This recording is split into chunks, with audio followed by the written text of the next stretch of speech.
Hello friends, स्वागत है आपका हमारी आज की क्लास में। जैसा कि आप जानते ही हैं कि हम मध्यकालीन भारत का इतिहास की सीरीज कर रहे हैं। उसी सीरीज में आगे बढ़ते हुए आज हम भक्ति आंदोलन को आरंभ कर रहे हैं। तो चलिए शुरू करते हैं हमारी आज की वीडियो को। भक्ति आंदोलन। मध्यकालीन भारत के सांस्कृतिक इतिहास में भक्ति आंदोलन एक महत्वपूर्ण पड़ाव था। इस काल में सामाजिक व धार्मिक सुधारकों ने समाज में विभिन्न तरह के अलग अलग भगवानों की भक्ति का प्रचार और प्रसार किया। भक्ति आंदोलन के संदर्भ में कहा जा सकता है कि वह मध्यकालीन युग में भारत में आरंभ हुआ और इससे समाज में बहुत से बदलाव आए। सल्तनत काल से ही हिंदू मुस्लिम संघर्ष चला आ रहा था। दिल्ली के जो सुल्तान थे उन्होंने हिंदुओं और मुसलमानों के प्रति अत्याचार करना आरंभ कर दिया था और उन्होंने मूर्तियों व मंदिरों को भी वो तोड़ने लगे थे। जिससे हिंदू धर्म था वो उन्होंने अपनी रक्षा के लिए एकेश्वरवाद को महत्व दिया और हिंदू धर्म सुधारकों ने एक आंदोलन चलाया। यह आंदोलन आगे चलकर भक्ति आंदोलन के नाम से विख्यात हो गया। और इसी तरह से मुस्लिम धर्म था जो उसमें भी बहुत से कुरीतियां आ गई थी। इसी कारण मुसलमानों ने जो आंदोलन चलाया वो सूफी आंदोलन के नाम से प्रसिद्ध हुआ। अब बात करते हैं हिंदू धर्म का जो एकमात्र उद्देश्य बताया गया है वो बताया है मोक्ष की प्राप्ति। लगभग सभी धर्मों का यही एक उद्देश्य बताया गया है और मोक्ष की प्राप्ति के लिए तीन मार्ग बताए गए हैं। पहला मार्ग है कर्म, ज्ञान, दूसरा ज्ञान, तीसरा भक्ति। कर्म है जो उसमें वेदों के द्वारा हम मोक्ष प्राप्त कर सकते हैं, ज्ञान में उपनिषदों द्वारा और भक्ति में ईश्वर के प्रति समर्पण के द्वारा हम मोक्ष प्राप्त कर सकते हैं। मध्यकाल में धर्म और समाज में बहुत सी बुराइयां आ गई थी। उस समय बौद्ध धर्म और जैन धर्म का बोलबाला था और भारत में इस्लाम धर्म भी अपने पैर पसारने लगा था। तो कुछ जो धार्मिक और सामाजिक सुधारकों ने इस जन आंदोलन की शुरुआत की और इन सुधारकों ने समाज में एक नई चेतना और शक्ति का संचार किया। भक्ति आंदोलन 7वीं और 8वीं शताब्दी में केरल और तमिलनाडु में शुरू हुआ था और उसके बाद वह कर्नाटक, महाराष्ट्र तक फैल गया और 15वीं शताब्दी में वह उत्तर भारत में भी पहुंच गया था। 15वीं से 17वीं शताब्दी में जो भक्ति आंदोलन था वो अपने चरम पर पहुंच गया था। आगे श्वेतांबर उपनिषद में सर्वप्रथम हमें भक्ति शब्द के बारे में चर्चा का पता चलता है। श्रीमद् भागवत गीता में भक्ति की विस्तृत व्याख्या प्राप्त होती है। भागवत पुराण से हमें यह लिखा मिलता है कि भक्ति द्रविड़ प्रदेश यानी कि दक्षिण से आरंभ होकर कर्नाटक में विकसित हुई और महाराष्ट्र में कुछ समय के लिए रुकी और गुजरात में जीर्ण हुई। आगे भक्ति के हैं जो दो मार्ग बताए गए हैं, एक तो सगुण भक्ति और निगुण भक्ति। जो सगुण भक्ति है इसमें ईश्वर के रूपों को साक्षी मानकर उनकी भक्ति की जाती है और निगुण भक्ति में निराकार ईश्वर की भक्ति की जाती है। सगुण भक्ति में रामाशयी और कृष्णाशयी दो प्रकार की इसकी शाखाएं थी। रामाशयी में रामानंद और तुलसीदास थे और कृष्णाशयी में चैतन्य, मीराबाई और सूरदास। निर्गुण भक्ति जो कि निराकार भक्ति थी, इसके जो आगे उपासक थे वो थे कबीर, गुरु नानक देव और रविदास। भक्ति आंदोलन का आरंभ दक्षिण भारत में 8वीं सदी में शंकराचार्य ने किया था और इसका विस्तार आलावार और नयानार संतों ने किया।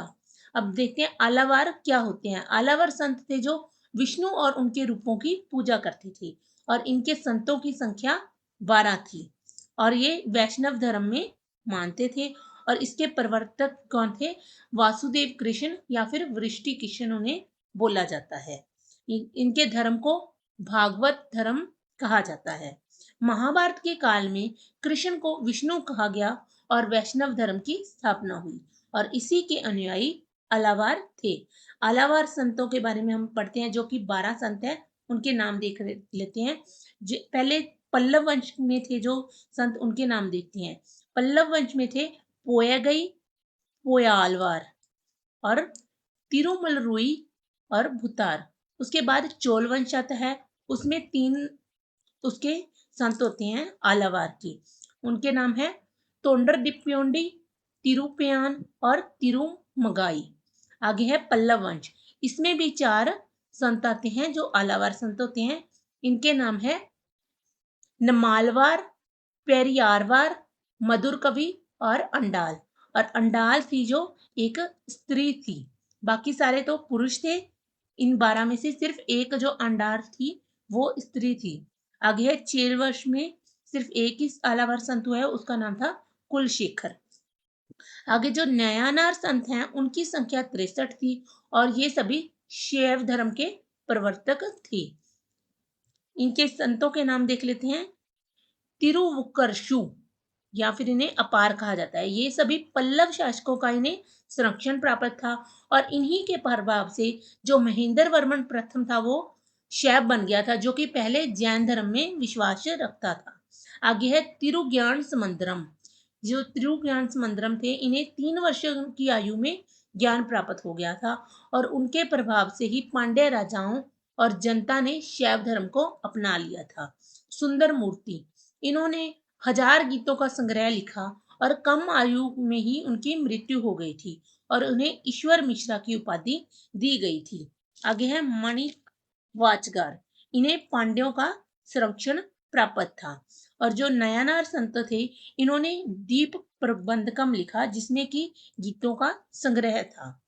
आगे है संतों के गीतों के संरक्षण में इन्होंने जो गीतों का संरक्षण किया था वो देवारम में है। 63 न्यारा संतों के अतिरिक्त वासव बन्ना और करी इकार और नमई यार ने भी शैव धर्म का प्रचार प्रसार किया था। आगे हम बात करते हैं शंकराचार्य। शंकराचार्य था, उनका जो जन्म हुआ था वो केरल के कल्लाड़ी गांव में हुआ। उनके माता पिता उनके माता पिता का नाम था, उसकी माता का नाम सुभद्रा और पिता का नाम शिव गुरु था। वे शिव के भक्त थे और शंकराचार्य को शिव का अवतार कहा गया है। शंकराचार्य बौद्ध धर्म की महायान शाखा से प्रभावित थे, इसीलिए इन्हें प्रसन्न बोध की उपाधि भी दी गई थी। शंकराचार्य ने कुमारित भट्ट को शास्त्रार्थ में पराजित किया था। अब शंकराचार्य के जो आराध्य देव थे वो शिव थे और उनके जो गुरु थे उनका नाम गुरु गोविंद योगी था। 8 वर्ष की आयु में शंकराचार्य ने संन्यास ले लिया था और जब वे 3 वर्ष के थे तो उनके पिता की मृत्यु हो गई थी। इनका जो मत था वो अद्वैतवाद था, जिसका अर्थ है आत्मा और परमात्मा एक है। ब्रह्म तत्व से पृथक जीव तत्व या फिर अजीव तत्व का कोई अस्तित्व नहीं है। जो शंकराचार्य है उन्होंने 4 पीठों की स्थापना की थी। पहला था ज्योतिष पीठ, यह विष्णु को समर्पित था और बद्रीनाथ उत्तराखंड में है। उसके बाद उन्होंने शारदा पीठ की स्थापना की जो कि कृष्ण को समर्पित है और द्वारिका गुजरात में स्थित है। फिर गोवर्धन पीठ जो सुभद्रा और बलराम को समर्पित है और जगन्नाथपुरी ओडिशा में है। आगे है श्रृंगेरी पीठ, यह शिव को समर्पित है और मैसूर कर्नाटक में है। और ये मैसूर कर्नाटक में कहाँ पर है? तुंगभद्रा नदी के तट पर। तुंगभद्रा वहां पे एक नदी है, उसके तट पर यह श्रृंगेरी पीठ स्थित है जो कि शिव को समर्पित है। शंकराचार्य ने समृद्धि संप्रदाय की स्थापना की। अब शंकराचार्य की रचनाएं देख लेती हैं। उन्होंने विवेक चूड़ामणि, प्रपंच, सार तंत्र, उद्देश्य शास्त्री और गीता भाषी की रचना की। उनकी मृत्यु केदारनाथ उत्तराखंड में हो गई थी। आगे है रामानुजाचार्य। रामानुजाचार्य थे जो 11वीं शताब्दी के भक्ति आंदोलन के महान संत थे। इनका जन्म पेरामुंदूर तमिलनाडु में हुआ। जो उनके आराध्य देव थे वो विष्णु थे और रामानुजाचार्य के गुरु का नाम यमुनाचार्य यानी या उनको यादव प्रकाश भी कहा जाता था। संप्रदाय जो रामानुजाचार्य थे वो श्री संप्रदाय के संस्थापक थे। आगे इनकी रचनाएं देखते हैं। श्री भाष्य और वेदांत संग्रह। इन्होंने जो मत का प्रचार किया था वो कौन सा मत था? वशिष्ठाद्वैतवाद मत का इन्होंने प्रचार किया था। इन्होंने अद्वैतवाद के विरुद्ध विशिष्ट द्वैतवाद का मत दिया। रामानुजाचार्य ने परम सत्ता के 3 स्तर बताए थे। ब्रह्म यानी कि ईश्वर, चित्त आत्म तत्व, अचित्त प्राकृतिक तत्व। चित्त और अचित्त जो ब्रह्म के विशिष्ट स्वरूप हैं। मोक्ष प्राप्ति के सिद्धांत। उनके अनुसार अगर आप पूर्ण श्रद्धा से भक्ति करें तो आपको मोक्ष प्राप्त हो सकता है। निम्बकाचार्य, ये 12वीं सदी के भक्ति आंदोलन के संत थे। इनका जन्म है वो तेलंगाना में हुआ। जो इनका बचपन का नाम था वो नीमानंद था। इन्हें सुदर्शन चक्र का अवतार कहा गया। और जो इनके आराध्य देव थे उन्होंने क्या किया था, कृष्ण जिन्हें शक्ति का रूप बोला गया है, और राधा राधा को शक्ति का रूप बोला गया और कृष्ण को ब्रह्म का।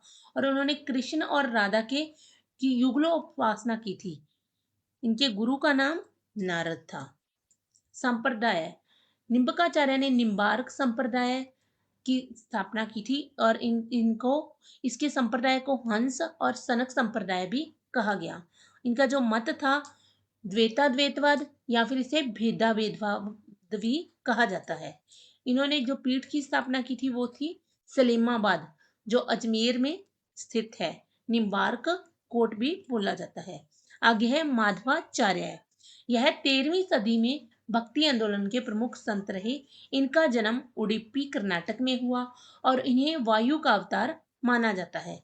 इनके बचपन का नाम वासुदेव था और इन्होंने जो मत दिया था वो था द्वैतवाद। ब्रह्म और जीव जगत अलग अलग हैं। इनके मत के अनुसार ब्रह्म का कारण, जीव जगत, जो एक ब्रह्म है वो कारण है और जीव जगत कार्य है, और इन्हें पूर्ण प्रज्ञ कहा गया है। इनके गुरु का नाम था शुद्धानंद। जो माधवाचार्य ने संप्रदाय की स्थापना की थी वो था ब्रह्म संप्रदाय। इनकी रचनाएं पूर्ण प्रज्ञ भाष्य इनकी रचना थी। हाँ तो फ्रेंड्स, हमारी आज की क्लास में हमने भक्ति आंदोलन के बारे में पढ़ा और उसके कुछ संतों के बारे में भी कर लिया है। हमारी आगे आने वाली वीडियो में हम इसी क्लास को कंप्लीट करेंगे जिसमें कि हम चैतन्य महाप्रभु, मीराबाई, रविदास, कबीरदास, गुरु नानक देव, तुलसीदास, इन सभी के बारे में भी करेंगे।